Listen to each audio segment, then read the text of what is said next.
انا محتاج مفتاح الشقة عشان معايا بنت، وهو يوم بس. يعني انا محتاج المفتاح ده يوم بس. ده اللي حصل معايا لما واحد صاحبي بقاله اكتر من 7 سنين ما اتصلش بيا ولا سأل عليا، ولكن افتكرني لما كان معاه بنت ومحتاج يختلي بيها في الحرام، في شقة، بحكم ان انا شغال في المجال العقاري. انا حازم، وانا بتكلم في القناة هنا عن الاستغفار وازاي نقرب اكتر من ربنا. لو انت مش مشترك اتأكد انك مشترك عشان نستفيد وكلنا ناخد حسنات بإذن الله. تخيل ان واحد صاحبك بقاله اكتر من 7 سنين ما اتصلش بيك، ولما قرر انه يفتكرك ويتصل بيك هو ما افتكركش في حاجة كويسة او حاجة حلال على الاقل، ولكن هو كان معاه بنت وعايز يختلي بيها في الحرام، وكان عايز يستغلك بما انك شغال في المجال العقاري ان انت توفر له الخلوة المناسبة عشان يعمل كبيرة من الكبائر. لو انت مكاني هتعمل ايه؟ معظم الناس الا من رحم ربي لو في المكان ده او لو في البوزيشن ده، في الوضع ده، هيعمل حاجة من ثلاثة. يعني يا اما هيتقي الله، رقم واحد هيتقي الله، و آم، هيقول له اللي انت بتعمله ده حرام وراجع نفسك وما تكلمنيش تاني ابدا في حاجة زي كده، ويستحسن ما تكلمنيش تاني لو انت هتستمر على هذا الوضع. الشخص التاني ممكن يبقى عنده شوية تقوى ويقول له برضه أنا مش معايا أي مفتاح لأي شقة حاليا، كان نفسي أساعدك ولكن مش متاح معايا الأوبشن ده. الشخص التالت اللي طبعا هيديله المفتاح وهيقوله تحت أمرك وشبيك لبيك، الشقة بين إيديك وتفضل واعمل اللي أنت عايزه براحتك. ومش بعيد كمان إن هو ينخرط معاه في الأكشن ويعمل معاه كبيرة من الكبائر. طبعا ربنا يعافينا كلنا. ده اللي حصل معايا.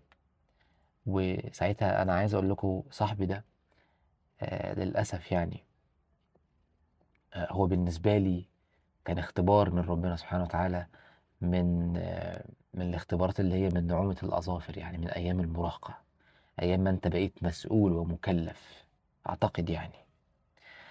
صاحبي ده من ساعه ما احنا اتعرفنا على بعض كان من النوعيه اللي هي لو انت بتكلم بنت وبعديها مثلا بسنتين بتكلم بنت تاني، وده غلط. ده غلط. اللهم لك الحمد الواحد ما بيعملش الكلام ده، او لما كان بيعمله زمان قطع الحاجات دي نهائي. اللهم لك الحمد.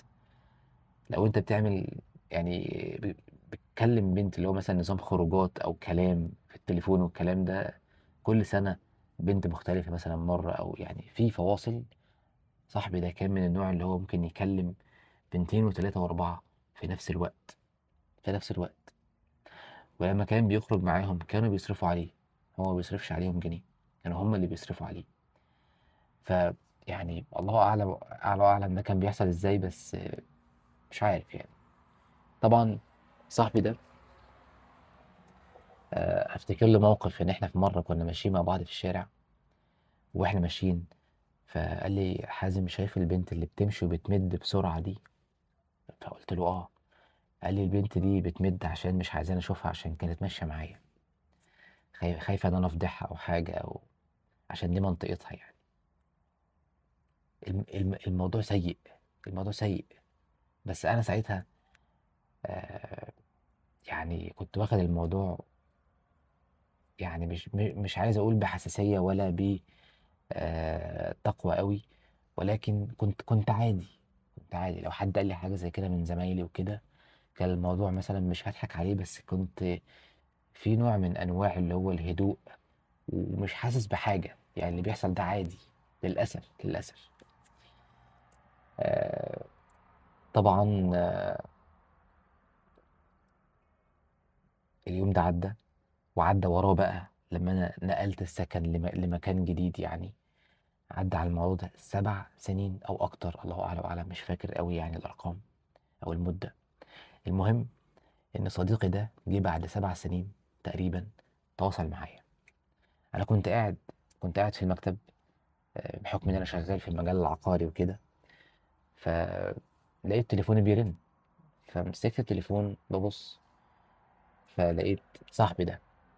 فانا طبعا بصيت واستغربت، يعني انت بقالك سنين ما كلمتنيش، انت بتكلمني دلوقتي ليه؟ حاجة غريبة. فطبعا ضغطت على زر اللي هو بيجاوب يعني. الو، ايه الاخبار، عامل ايه بتاع؟ ازيك يا حازم، عامل ايه؟ بقول لك ايه، معكش مفتاح شقة كده دلوقتي؟ قلت له مفتاح شقة ايه يعني؟ انت عايز ايه، ايجار؟ فقال لي اه. قلت له طيب انت عايزها قد ايه والمين؟ قال لي دي ليا انا يا عم، وعايزها يوم واحد بس عشان قلت له انت عايزها يوم واحد؟ طبعا اول لما قال لي يوم واحد وانا عارف طبيعته، فانا بقى عندي حساسية في الكلام، بس انا برضو حتى هذه اللحظة بكدب نفسي. انت عايزها يوم واحد؟ ليك انت، تمام. طب بس اليوم الواحد غالي يعني، مش زي ما انت هتاخد شهر زي ما هتاخد يوم او سنة. قال لي لا يا عم، ده انا عايزها، انا اصلا مش هدفع فلوس يا عم، انا عايزها كده حاجة يوم واحد عشان بس انا معايا بنت. قلت له اه تمام. لا لا، لا والله مش متوفر معايا اي مفتاح دلوقتي لاي شقة يعني للاسف. يا راجل يعني ما فيش اي حاجة؟ شوف بس. قلت له لا لا، ما فيش ما فيش. ما فيش. طيب ماشي، الله عايز حاجة، سلام سلام. بيب. وقفلت معاه. طبعا لو انت مكاني انت هتعمل ايه؟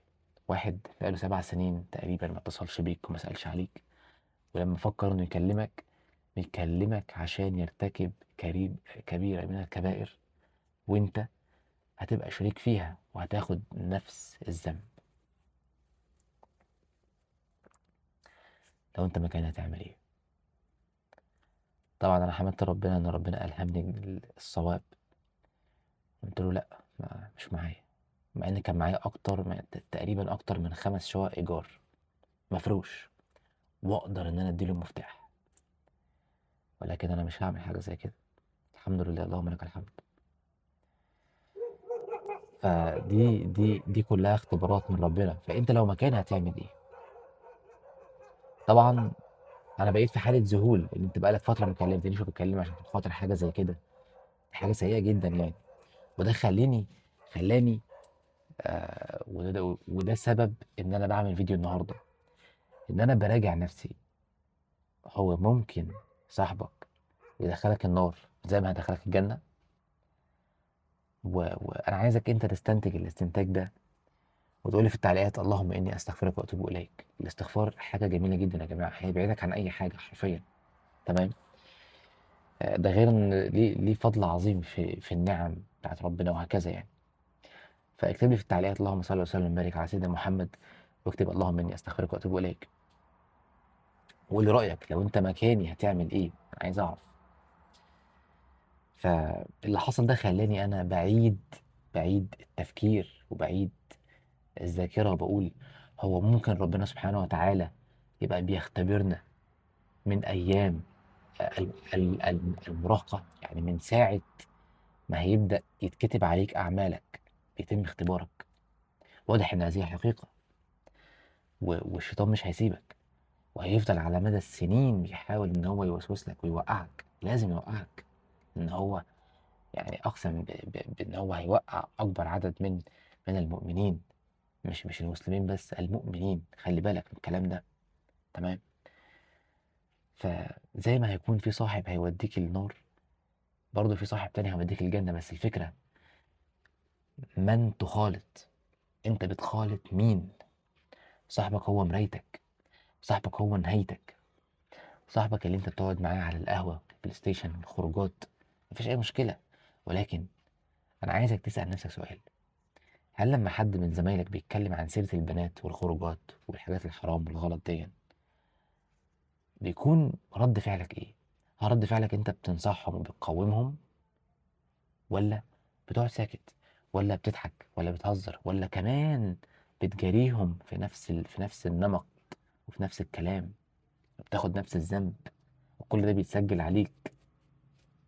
ولا لما حد بيتكلم، ولا مثلا الأذان لما بيأذن بتسيبهم وتقوم تصلي، ولا بتبقى قاعد زيك زيهم وبتفوت فرض ربنا؟